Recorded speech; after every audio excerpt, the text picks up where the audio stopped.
This is Abe Friedtanzer from Awards Buzz. Very excited to be speaking with Uzo Aduba about The Residents. How are you? Hi, I'm well, thank you. Thank you, Abe. Of course. If I were to ask you a question about birds, how long a conversation could we have? Well, it depends on if I'm holding my National Geographic Bird book. It's up to you. I could go. Listen, I have a knowledge. I know a lot about, or I should say, I know some about the birds that we talk about in the show. Can I spot birds outside of a cardinal and a hummingbird and a crow? Maybe not. You know. Well, this character has a lot of fun eccentricities. What's your favorite part of her? Hmm. My favorite part of Cordelia, that's a good question. That's the first time I've been asked about. My favorite part of Cordelia is I really do love, I mean, I say this, I guess, in different ways, but I really do love how much she loves her job, but also I really love that she knows she's good at her job. She doesn't ever call herself the best. Other people say that about her, but she does know that she's good at her job. Well, I know that you have your bird book there, but would you say you're equally well versed in solving murders and mysteries? As Cordelia? Definitely Yes. not. Definitely not. Definitely not. But I do love, I mean, I think that's also going back to the first question. I do think that's something that she does really well is like applying her birding knowledge and the tools that she uses to bird, which is observing and really paying attention to every single thing that's happening in the room and not letting anything slip or slide, is a unique skill that she gets to bring to her job, which is what makes her all the more incredible at what she does. You have murder mysteries or detective stories that you like to watch that are some of your favorites? You know, it's funny because I have been asked that before, and before I used to say, not really. And then I would start like rattling a list of six things. And I was like, I guess I do like murderous. I didn't even realize. Yeah, I think it started for me for sure growing up. My mom loved Murder, She Wrote and the great Angela Lansbury. We were just talking about Jar a second ago. Theater kids love her from the theater, love her from TV. I loved watching that with her, and I thought it was so cool and interesting. Clue, as a kid, loved classics, so good. Knives Out, of course. So there's been a host of things. Do you see what I'm saying? So when I used to be like, I don't really watch, and then it's like I just listed. I'm like off the dome listing a bunch of things. So I do enjoy it. And so it was really exciting to be placed center here, in a story of this type because I've never done a murder mystery or anything like it before. And it was cool and really exciting to walk through that world. I also feel like it doesn't even matter in some ways who actually, is the one who committed the murder, because the point of watching this show is to get to see the many, many suspects who all seem quite suspicious throughout the course of it. Correct. Well, and who you think may have done it and who does it usually don't line up to be the same image, right?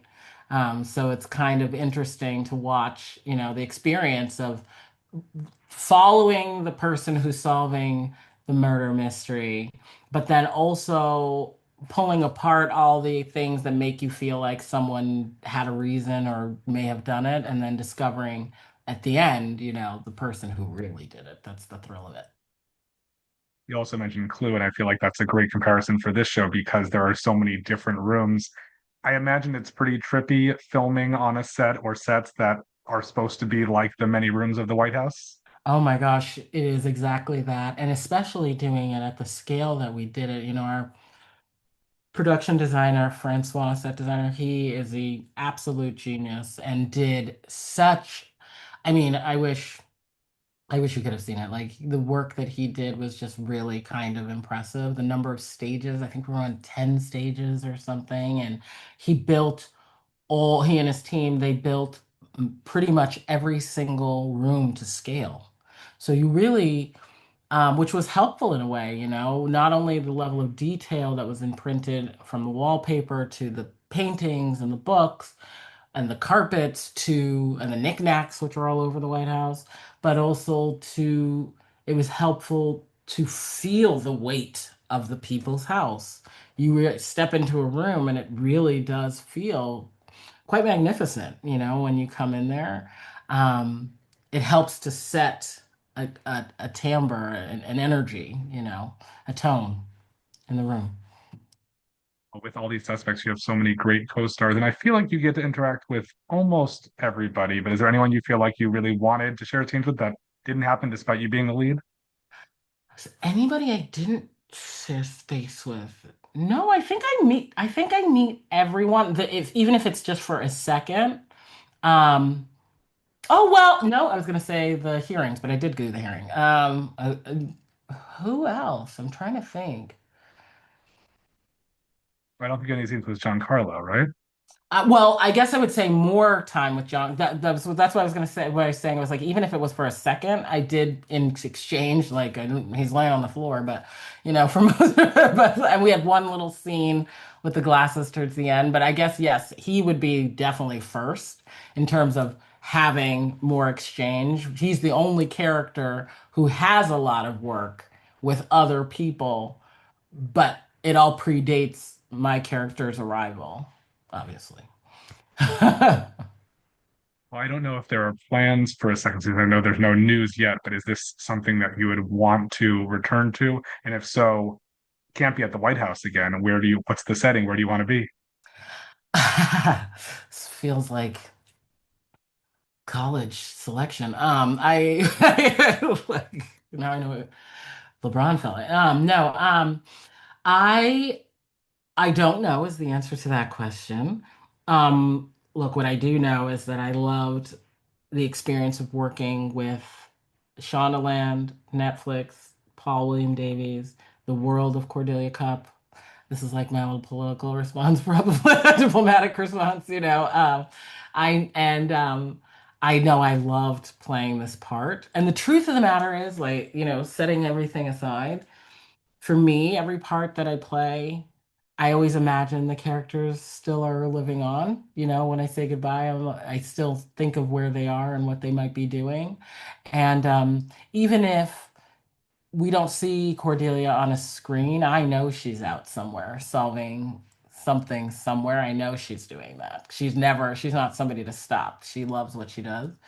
Um, and then as far as where I would love, anywhere, I mean, anywhere. I think she, you know, the beauty of what the show this season set up is we learn through Foreign Minister Rylance that she's gone as far as Australia before as cases, you know, that she solved place cases all over the world, not just in the US. People have called her in, you know, when they're watching her at the opening scene birding out in the lawn, they're like talking about the different cases and places she solved. So she travels and goes anywhere. So my bags are packed and ready to go wherever the adventure leads.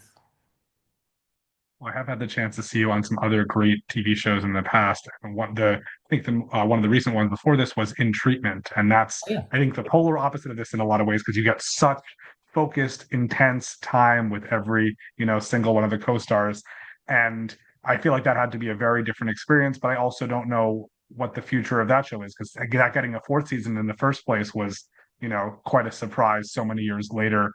What was it like making that show? And is that something you'd want to do again if the opportunity presented itself? In treatment?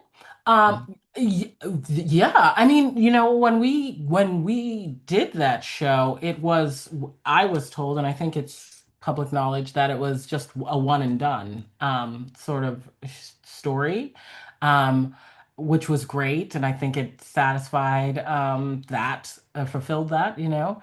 But yeah, of course, you know, I would love to know what Brooke Taylor's up to these days, outside of my own imagination, Dr. Brooke Taylor. Um, but yeah, I'm always open. It's also hard Doors for may me to be do it, of closed but never locked, you know? course. it's hard for me to do an interview and not somehow come across Orange is the New Black. I spoke to Kate Mulgrew recently and Samira Oh, Wiley yes. about their shows that they're, doing this season.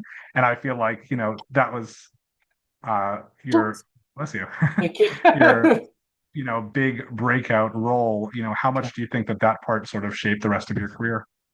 Oh my gosh, tremendously. I wasn't doing, it was my first TV job, it taught me so much, it showed me so much, it introduced me to so many, the opportunities that I have are strictly drawn out of that experience, full stop, and that's true for a lot of us. Um, I had I owe that show and Genji and Sean and Marco, like all of the Jody, all of these amazing people that I got to interact with who really honestly freed me up as an actor, because Netflix was so bold and so daring with putting a show like that on the air, because of Genji's inspiring and inventive creative way of storytelling, and the freedom. I cannot speak enough on this, the freedom that she gave to a lot of us to create. It really, and it taught, it brought me into the medium in a way that I'm so thankful for, which is to try things like very green eggs and ham. Try it. You know what I mean? Just try it very, in a way that I think if I had come through a different path, I'm not sure that I would have felt that room and freedom to do, but her openness, which was drawn off the back of the streamers' willingness and openness, allowed us to really play. And um, that's just been something that I've always held on to since, I guess. The willingness to dare. With so many great roles behind you, what's next? Is there anything you can share that you have coming up? Yeah, so I have coming up this fall a movie that I did, a Derek C. and France film, with Channing Tatum and Kirsten Dunst and Lakeith Stanfield and Pete Dinklage, called Roof Man, and Ben Mendelsohn. That's coming out this fall with Wonderful. Paramount, that we're excited about. That's great. And what are you watching? What have you seen recently on TV that you really enjoyed this season? Oh, what have I seen that I've really enjoyed? Well, I really enjoyed Adolescence. I saw that, of course. What else have I seen recently that I've watched and enjoyed? Um, well, I mean, do documentaries count? Well, you want TV. Let me. No, that's Okay. anything. Anything you've seen that you've Okay. liked, we can talk about it. Please. Oh, I love documentaries. That's actually like my jam. I love documentaries. The Mortician. Have you watched that I have not. on HBO? Wild, Yeah, wild, wild, intense, scary, wild. So good. Good in like the darkest, grossest way. Like you're just like in the Jinx kind of way. You know what I mean? Like it's wild, but really good. fantastic. Well, I'll make sure to check it out. Thank you so much for your time. I wish you plenty of luck with the future of whatever you want to do in this film and look forward to speaking again sometime soon. Thank you so much.